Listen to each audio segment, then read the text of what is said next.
Bonjour et bienvenue sur France 24 et sur Radio France Internationale. Nous sommes à New York et notre invité pour une interview exclusive est le président de la République démocratique du Congo, Félix Tshisekedi. Et avec moi pour cet entretien, Christophe Boisbouvier de RFI. Monsieur le Président, bonjour. Bonjour, Monsieur Boisbouvier. Monsieur le Président, ici à New York, devant l'Assemblée générale, vous avez prononcé un discours dans lequel vous avez dénoncé sans détour l'agression militaire directe du Rwanda contre votre pays. Vous avez aussi demandé à l'ONU d'être plus transparente sur ce qu'elle sait à ce propos. Pourquoi ce cri d'alarme? Est-ce que vous avez l'impression que ne vous êtes pas écouté? C'est plutôt un cri de vérité, pas d'alarme, parce que les alarmes ont été données à plusieurs reprises pardon, dans la région à travers les ONG et autres organisations. Il fallait absolument ce cri de vérité pour que le monde entier sache ce qui se passe réellement et qu'on arrête avec cette hypocrisie, cette cécité et qu'on voit le problème dans son entièreté. Et c'est ce que j'ai fait. Alors ce mercredi, à New York, vous avez accepté de rencontrer votre homologue rwandais, Paul Kagame, en présence du Français Emmanuel Macron. Vous étiez réticent apparemment, mais vous l'avez fait quand même.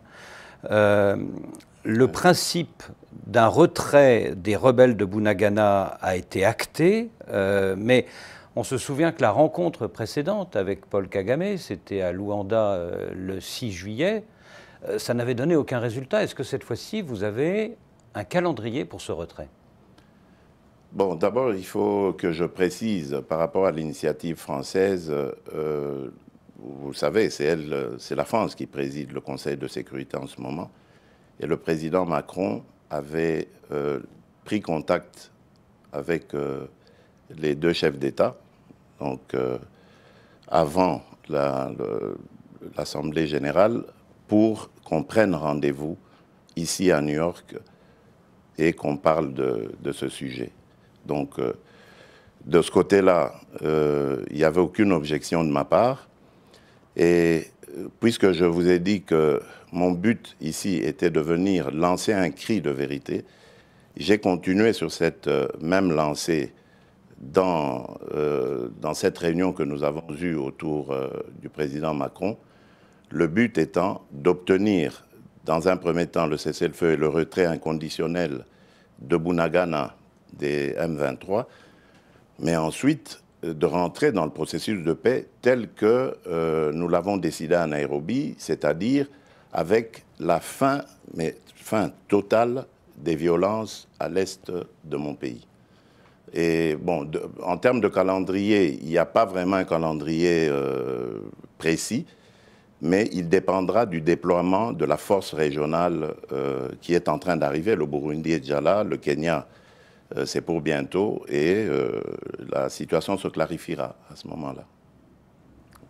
Alors, évidemment, la question qui se pose aussi, qui a été abordée lors de cette réunion, ce sont aussi les rebelles hutus rwandais du FDLR. Le Rwanda dit depuis des années, attention, c'est un danger pour nous, c'est une menace pour nous, et en plus, l'armée congolaise laisse faire, voire plus. Est-ce que vous vous êtes engagé sur ce problème, ou est-ce que vous pensez que c'est une fausse excuse du Rwanda?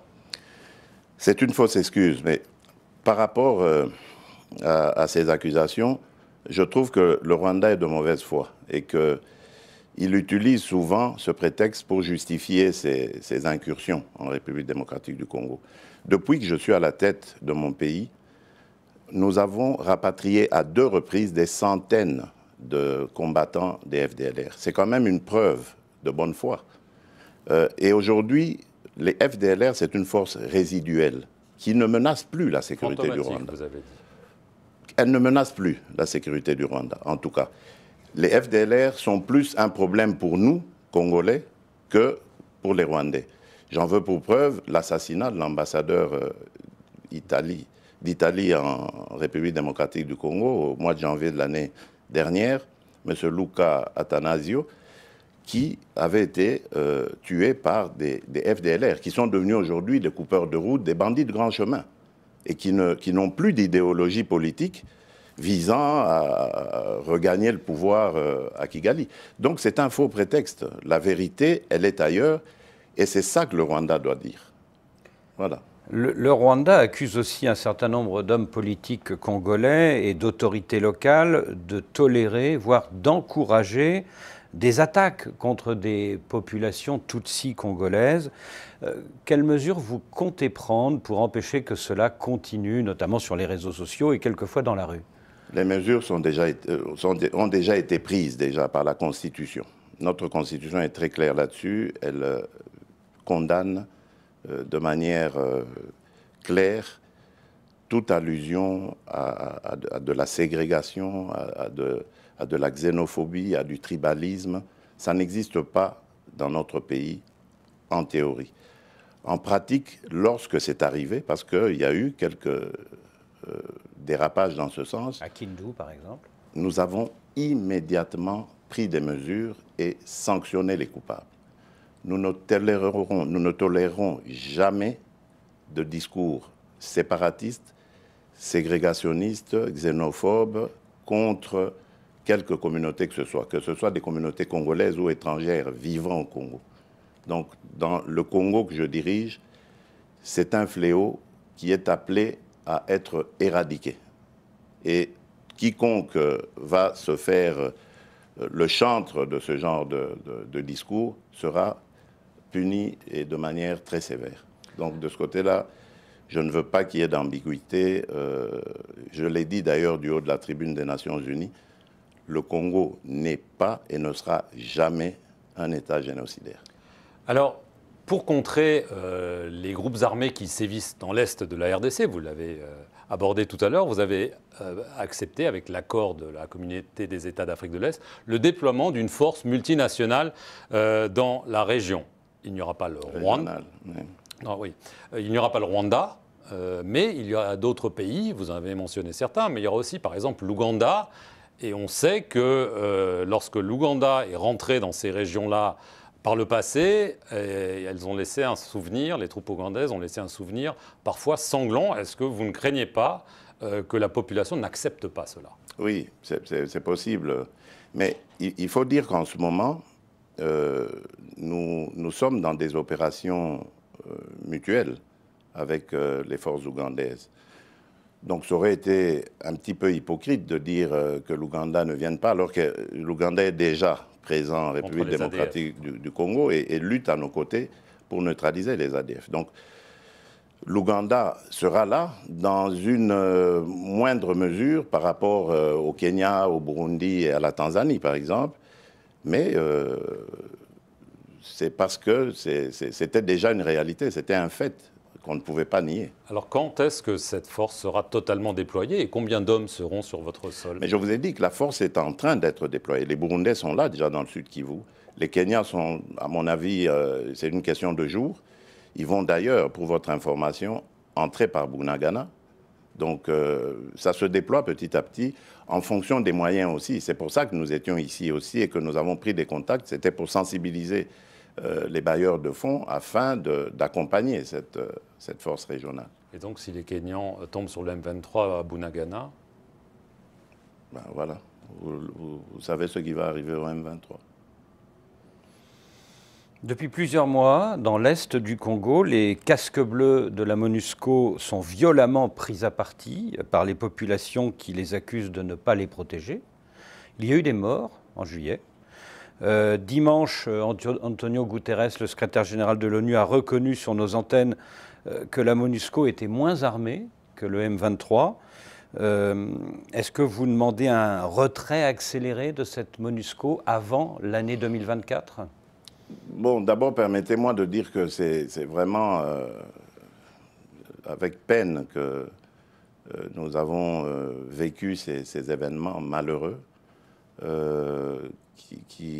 que l'on voyait quand même venir. Parce que depuis un certain temps, donc depuis l'agression par le Rwanda à travers le M23 de la République démocratique du Congo, on avait un discours assez ambigu de la part de la MONUSCO, qui ne désignait pas l'agresseur, qui évitait de le dire, et qui par moments se disait même incapable, alors que c'est sa mission d'évoluer aux côtés des forces armées congolaises, se disait incapable, voire même refusait des fois d'épauler les forces armées congolaises. Et donc tout cela, je crois, a concouru à cette tension qui, malheureusement, sûrement à cause d'ailleurs de quelques manipulateurs, a dégénéré. Hein, il y a eu une succession de maladresses qui a fait que, bon, on est arrivé malheureusement à ces événements.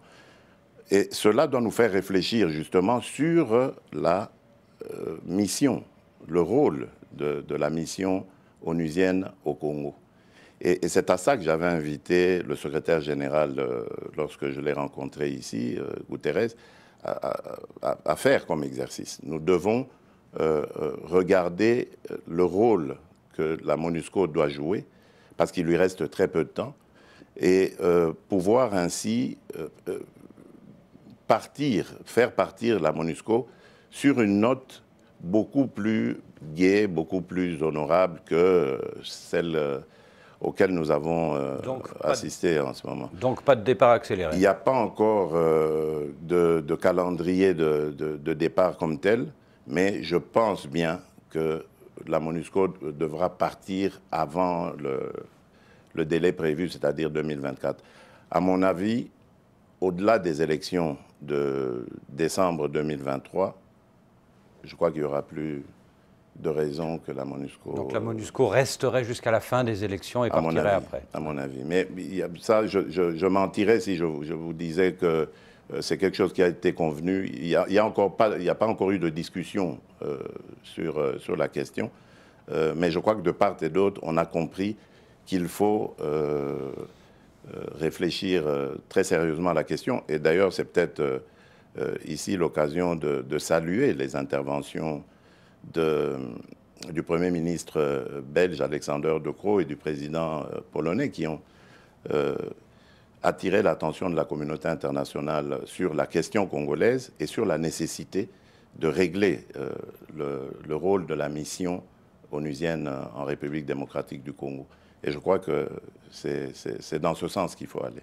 Alors, on parle de la MONUSCO, on parle d'une force d'intervention régionale. Évidemment, ça pose la question de votre armée, Monsieur le Président, parce que ça n'en souligne que la faiblesse. On sait qu'elle souffre de sous-équipement, on a parlé de corruption, de choses comme ça. C'est quand même un énorme problème et que vous n'avez pas réussi à régler jusqu'à maintenant. Oui, bien sûr. Tout simplement parce qu'on ne règle pas une question comme celle-là en quelques jours, en quelques mois. Il ne faut pas oublier que cette armée, elle est hétéroclite. Elle est composée de plusieurs branches. Il y avait d'abord les anciennes forces armées zaïroises, puis ensuite il y a eu les fameux Kadogo qui sont arrivés avec l'AFDL, puis nous avons eu des rébellions qui se sont conclues par des discussions, des accords. Et ces accords ont mené à des brassages, des mixages. Et tout ça, c'est plusieurs corps en un seul corps. Et ça fait que, bon, il y a des officiers qui continuent à obéir à leurs autorités anciennes, etc. Donc, tout cela, c'est à travailler. Il faut purger, séparer le bon grain de l'ivraie, et ainsi de suite. Donc, voilà, c'est un travail de longue haleine, mais qui est, en tout cas pour lequel j'ai beaucoup d'espoir, parce que là, maintenant, nous avons la loi de programmation militaire qui va nous conduire à mieux prendre en charge les besoins de notre armée et donc faire plus attention à son fonctionnement, savoir qui sont les éléments qui peuvent continuer leur carrière là-dedans et qu'il faut extirper pour impulser une nouvelle dynamique. Donc c'est un travail de longue haleine dont le résultat ne sera pas immédiat. Voilà pourquoi nous devons pour le moment recourir, nous appuyer à des forces amies qui peuvent nous accompagner dans cette tâche. Parce que dans cette armée, il y a de la bravoure, il y a vraiment des éléments qui méritent l'hommage de la nation. Et ils sont plus nombreux que les brebis galeuses. Ça, je peux vous le dire. Les brebis galeuses, dites-vous, en 6 mois, vous avez mis à l'écart 2 hommes clés de votre dispositif, votre conseiller sécurité François Beya et tout récemment le général Philémon Yave. Tous deux sont soupçonnés d'intelligence avec l'ennemi. S'agit-il d'intelligence avec le Rwanda? François Beya, c'est une autre histoire. D'ailleurs, son procès n'est pas terminé, comme vous le savez, parce qu'il a eu des problèmes de santé et il fallait qu'il aille se faire soigner. Donc c'est pas le Rwanda. Nous restons humains, malgré le besoin de réprimer, de faire dire la justice. Et tandis que le général Yave s'est arrivé pendant mon séjour ici à l'étranger, j'ai cru comprendre qu'il était accusé par certains de ses collègues de les avoir contactés au nom du Rwanda pour qu'ils puissent lever le pied et permettre au M23 de passer aisément et de prendre la ville de Goma. C'est ce que j'ai cru comprendre, mais bon. Les enquêteurs sont à pied d'œuvre pour le moment. J'en saurai plus quand je serai rentré au pays. Donc on parle de trahison, là. Bien sûr. Mais François Beya, ce n'est pas le Rwanda. À mon sens, non. Son procès n'est pas terminé, je vous ai dit. Donc il faut attendre la fin pour je veux repartir à l'est du pays. D'accord. Si ça ne vous dérange pas. Pas du tout. L'état de siège, il a été instauré en mai 2021.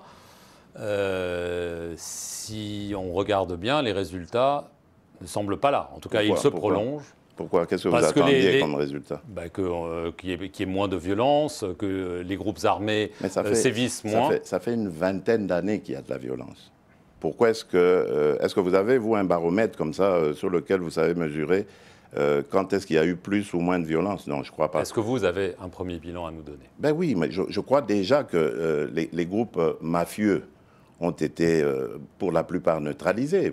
Je crois que vous avez quand même appris que les recettes de ces provinces ont fait un bond en avant. Donc ça veut dire que l'état de siège a eu au moins du bon de ce côté-là, celui de sensibiliser les ressources et donc pouvoir maintenant les injecter dans des programmes de prise en charge de ces groupes armés afin de les désintéresser de cette question. Parce qu'il y a aussi le côté pauvreté, chômage et tout ça qui les avait amenés dans ces activités.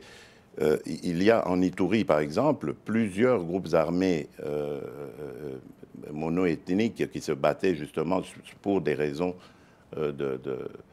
ethniques, qui ont fait la paix et qui sont prêts à complètement sortir de ces activités. Donc, il y a une lueur d'espoir, mais évidemment, je ne dis pas que tout est parfait.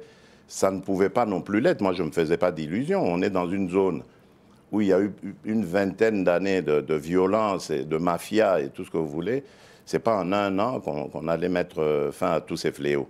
Mais, et en plus, il y a eu, ça a été interrompu par le M23 qui est arrivé comme un cheveu dans la soupe pour encore compliquer les choses. C'est peut-être lié, non? Oui, sûrement. Mais tout ça, il faut le démêler, il faut le comprendre. Mais la détermination est là. Combien de temps, Monsieur le Président? Jusqu'à quand l'état de siège? Jusqu'à la présidentielle? Ce qui est certain, c'est qu'on allait déjà faire un premier bilan. Je vous ai parlé du M23 qui est venu comme un cheveu dans la soupe interrompre tout.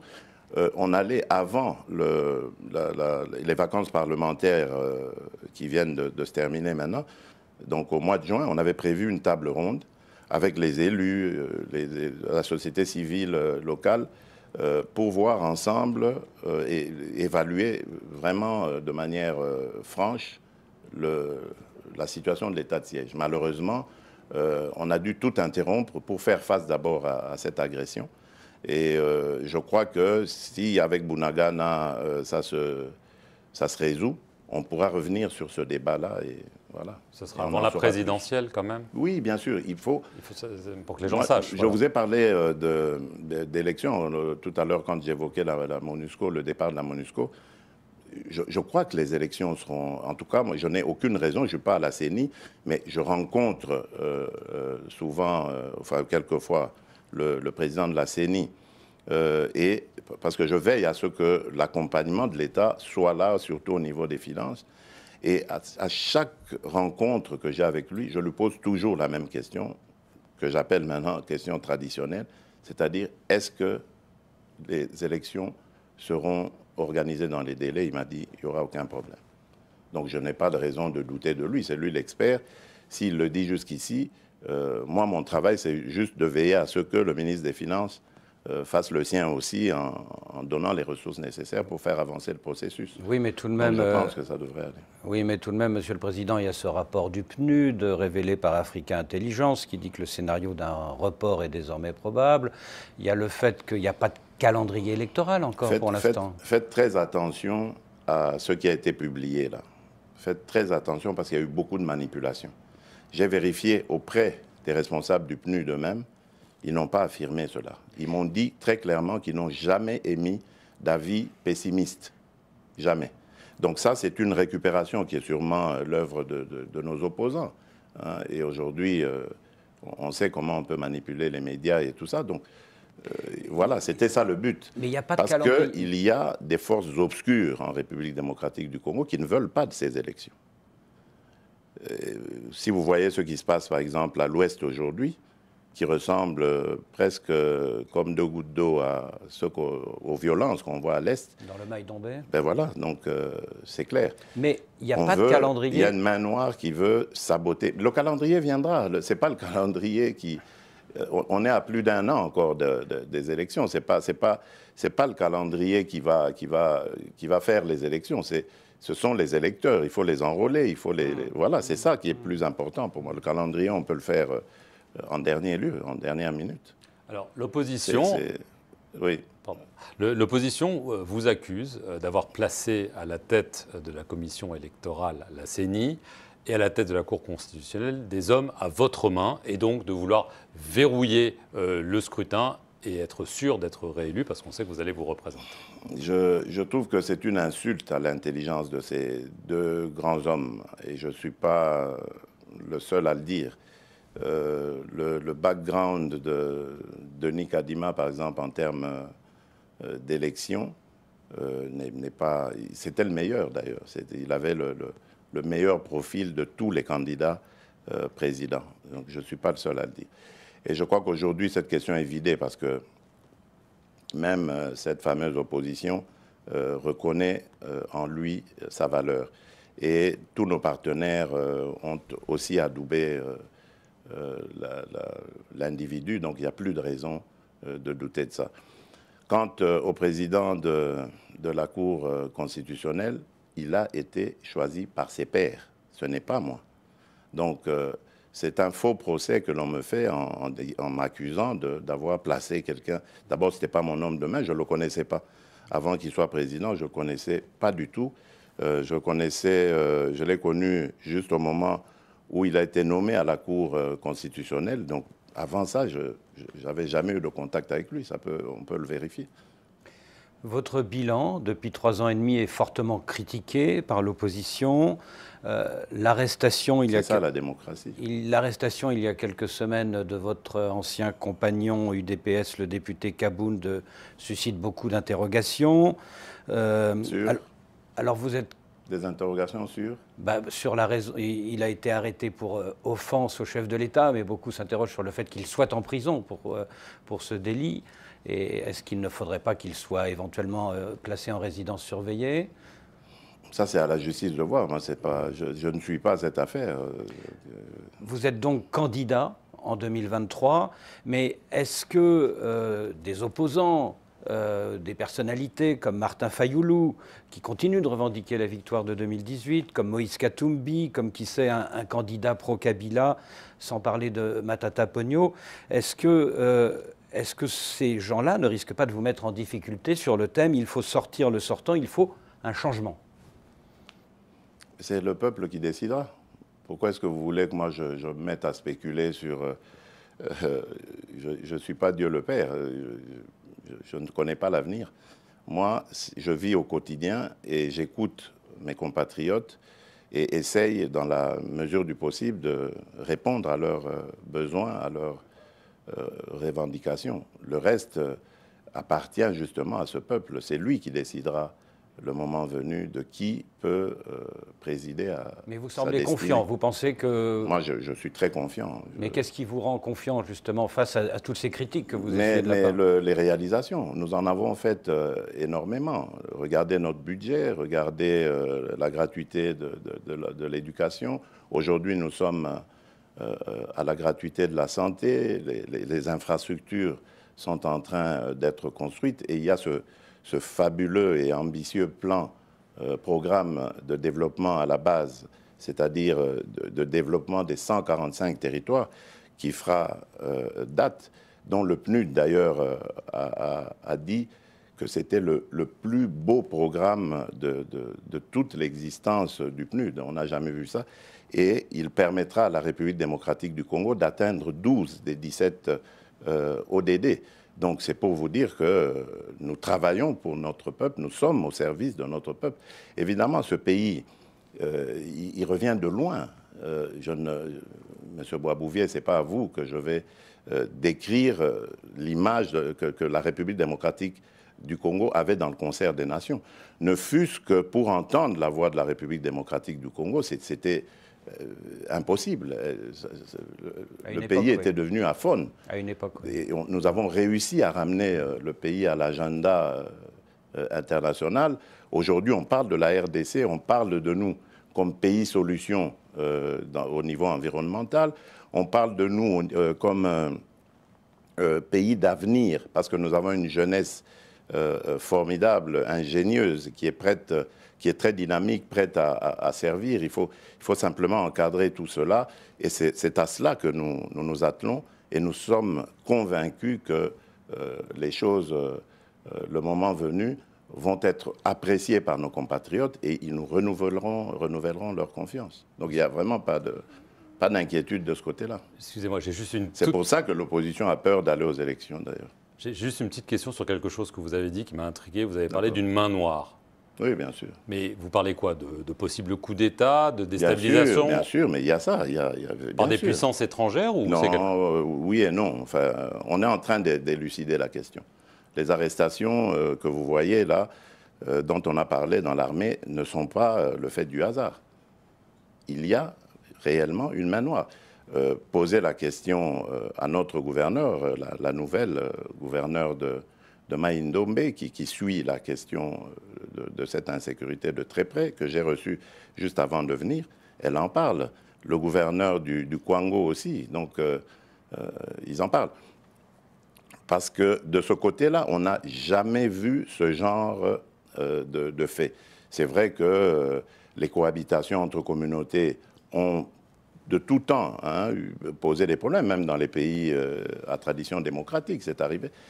Mais cette manifestation de violence telle qu'on la voit et qui ressemble, comme je disais, à ce qu'on voit à l'Est, avec des décapitations, avec des choses comme ça, c'est du jamais vu. Ça veut dire qu'il y a quelque chose qui se trame. Et il y a eu des arrestations.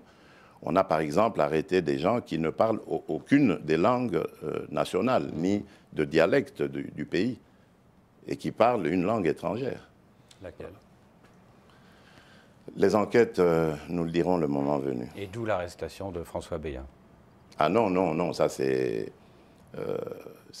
François Béat, c'est arrivé avant, ça n'a rien à voir avec... D'où l'arrestation, peut-être, du général Liave, oui. On fera, en tout cas, on verra quel lien ça a avec ces événements-là. Merci, Monsieur le Président, de nous avoir accordé cet entretien. C'est moi qui vous remercie. Oui. Et merci à vous de nous avoir suivis sur nos deux chaînes, France 24 et Radio France Internationale.